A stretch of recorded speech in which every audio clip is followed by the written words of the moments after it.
Friends, myself Sayyidul Mannan. Today we are to discuss about Standard 9 Science Chapter number 5, the fundamental unit of life. In previous video we have to discuss about cell organelles. In cell organelles we have to discuss about first endoplasmic reticulum.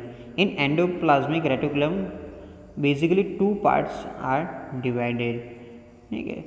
After this we have to discuss in this video I have to discuss about Golgi apparatus. This is a part of cell organelles. तो चलो Golgi apparatus is the first described by the Camillo Golgi.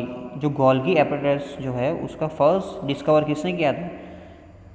Camillo Golgi ने क्या किया था? उसका discover किया था.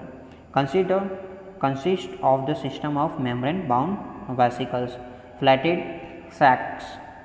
Means ये क्या बोल रहा है कि जो ये सिस्टम्स है ये मेम्ब्रेन से बाउंड है. मीन्स वो क्या है? मेम्ब्रेन से बाउंड है और उसका जो शेप है वो क्या है?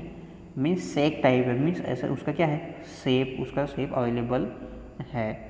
The arrange approximately parallel to each other in से स्टैक्स कॉल किस्टर्न. ये जो है उसकी जो मीन्स ये पैरेलल अवेलेबल है. जो सेक्स जो है वो क्या है? पैरेलल है. मीन्स ऐसा हो क्या है? पैरेलल अवेलेबल है. उसको हम क्या बोलेंगे?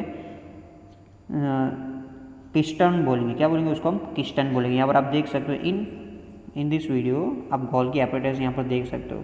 तो यहाँ पर आपको दिया हुआ है ऐसे ऐसे क्या है वो डम्बल्स की तरह वो क्या है इस तरह से वो पैरेलल है. तो यहाँ पर क्या है उस तरह का वो शेप अवेलेबल है. ठीक है. समटाइम्स ऐसा भी होता है, ऐसे भी शेप अवेलेबल होता है. The membranes often have connected with the membrane of ER and therefore consist another portion of complex cellular membrane system. Means वो किससे कनेक्टेड है? वो है हमारा ER से. ER हमारा क्या है? फर्स्ट पिछले वीडियो में देखा था एंडोप्लाज्मिक रेटिकुलम से क्या वो कनेक्टेड है.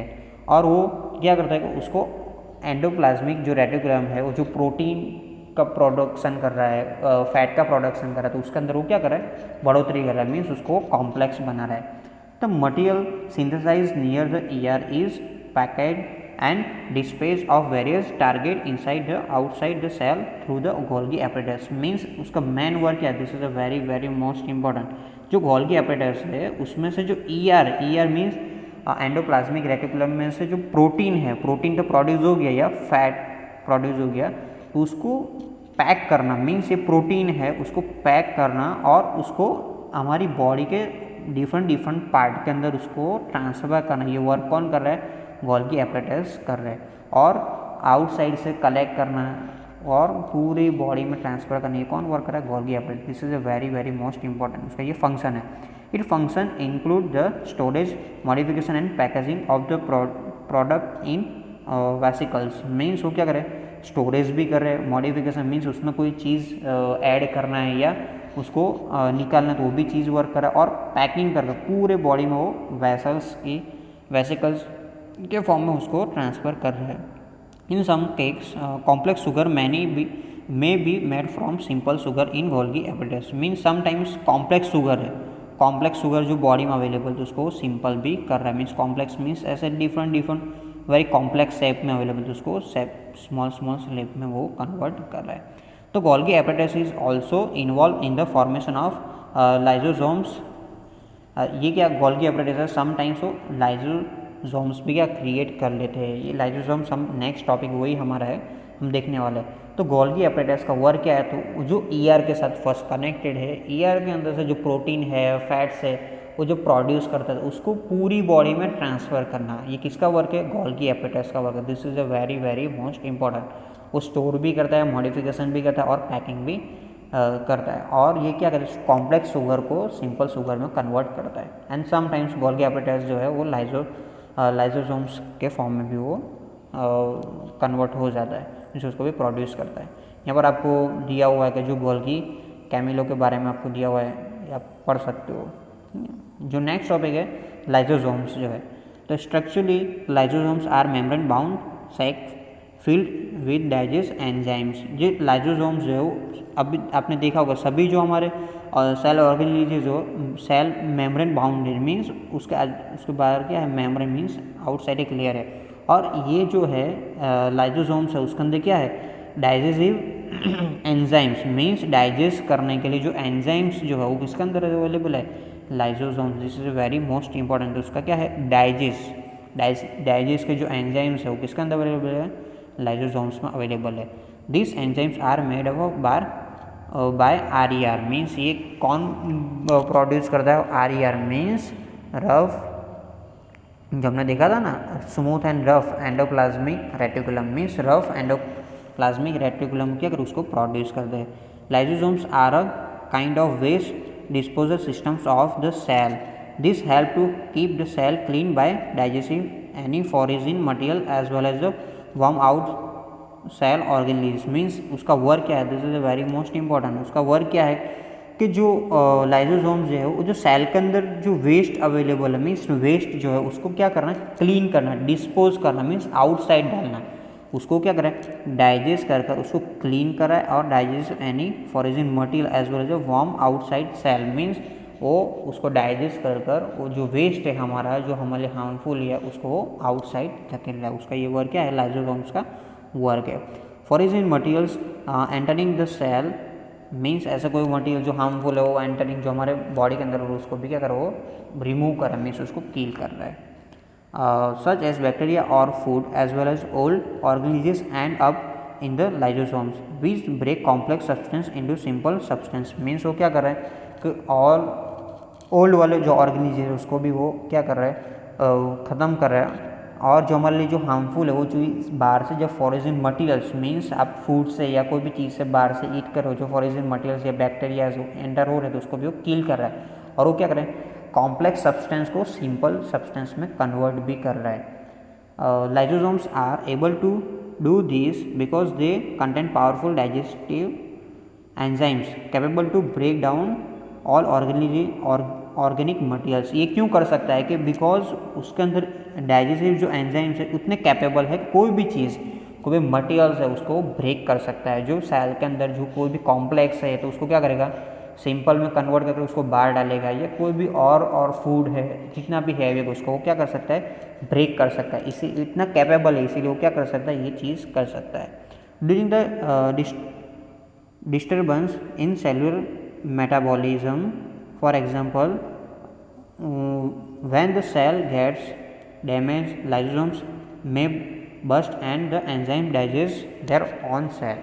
Therefore lysosomes are known as a suicide bags. This is a very most important। आपको एवरी टाइम्स पूछते हैं कि सुसाइड बैग्स किसको बोलते हैं, तो किसको बोलेंगे हम, लाइसोसोम्स बोलेंगे। क्यों कि जब हमारे सेल के मेटाबॉलिज्म्स के अंदर कोई डिस्टर्बेंस आ रहा है मीन्स हमारी जो सेल है उसके अंदर कोई चीज़ मीन्स जो हमारे लिए हार्मफुल है उसको किल कर रही है तो वो क्या करेगा, लाइसोसोम से उसको पूरा डाइजेस्टिव जो एंजाइम है उसको बर्स्ट कर देगा, मतलब उसको ब्रेक कर देगा, ठीक है, वहाँ से उसको तोड़ देगा। तो इसीलिए उसको हम क्या बोलेंगे, सुसाइड बैग्स भी बोल सकते हैं। मीन्स हमारी जो सेल ऑर्गेनिज है उसके अंदर जो उसके मेटाबॉलिज्म में जो कोई दखल कर रहे हैं मीन्स उसको हार्मफुल है या हमारे लिए वेरी हार्मफुल है तो वो लाइसोसोम्स क्या करेंगे, उसको उसके जो एंजाइम्स है उसको बर्स्ट कर देंगे, मीन्स उसको बर्स्ट कर कर उसको डाइजेस्ट कर कर उसको बॉडी में से निकाल देंगे। ये वर्क किसका है, हमारा लाइसोसोम्स है, उसको इसीलिए हम उसको सुसाइड बैग्स भी बोलेंगे। This is a very most important, ठीक है। आपको पूछेंगे सुसाइड बैग्स किसको बोलेंगे, तो लाइसोसोम्स। क्यों कि जो हमारे हार्मफुल जो सेल्स है या बैक्टीरिया जो हमारी बॉडी में आ चुके हैं उसको वो क्या कर रहा है, कील कर रहा है, उसको बर्स्ट कर रहा है, वहाँ से उसको ब्रेक कर कर उसको आउटसाइड निकाल दे रहा है, ठीक है। आफ्टर दिस जो है हमारे माइटोकॉन्ड्रिया जो है, mitochondria are also known as a power house of the cell. Mitochondria क्या है, पावर हाउस मीन्स उसके अंदर एनर्जी है, मीन्स एनर्जी का एक स्टोर का जो हमारी सेल्स के अंदर एनर्जी जो स्टोर कर रहा है, मीन्स आपको पता है कि हमें जीने के लिए लिविंग करने के लिए हम क्या करें, फूड ईट करें, उसमें से हम एनर्जी कर रहे हैं, तो एनर्जी कहाँ पर जाकर स्टोर होगी, माइटोकॉन्ड्रिया में होगी। आपने देखा समटाइम्स आपने मॉर्निंग में ईट किया हुआ है तब उस टाइम आपको एनर्जी मिलेगी तो कहीं तो स्टोर करना होगा ना, आपको 2-3 घंटे निकालना है या 4 घंटे, तो कहाँ पर होगा, माइटोकॉन्ड्रिया में, तो उसको हम पावर हाउस भी बोलेंगे। This is very most important. आपको पूछते हैं कि भाई पावर हाउस किसको बोलते हैं, सर ऑर्गेनिज में, तो उसको हम माइटोकॉन्ड्रिया ऐसे पूछ सकते हो। Mitochondria have the 2 membranes covering. Mitochondria वो किससे 2 मेम्ब्रेन से कवर है, मीन्स ऐसे है वो, ठीक है, 2 मेम्ब्रेन से वो कवर है। आपको पता है सेल ऑर्गेनिज्म एवरी जो हमारे जो सेल्स है मीन्स उसके जो पार्ट वो मेम्ब्रेन से कवर है, बट ये माइटोकॉन्ड्रिया वो 2 सेल से कवर है।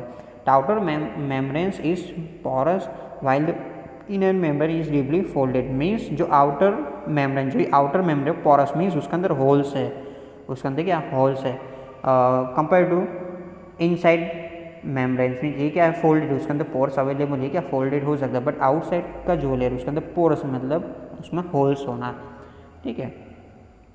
तो folds increase surface area of ATP. जो हमारे जो फोल्ड्स जो है इनसाइड वाला जो हमारा मेम्ब्रेन वो क्या है इंक्रीज कर रहा है एटीपी के एरिया को। एटीपी मतलब अभी आगे आने वाला है एडिनोसाइन ट्राइफॉस्फेट।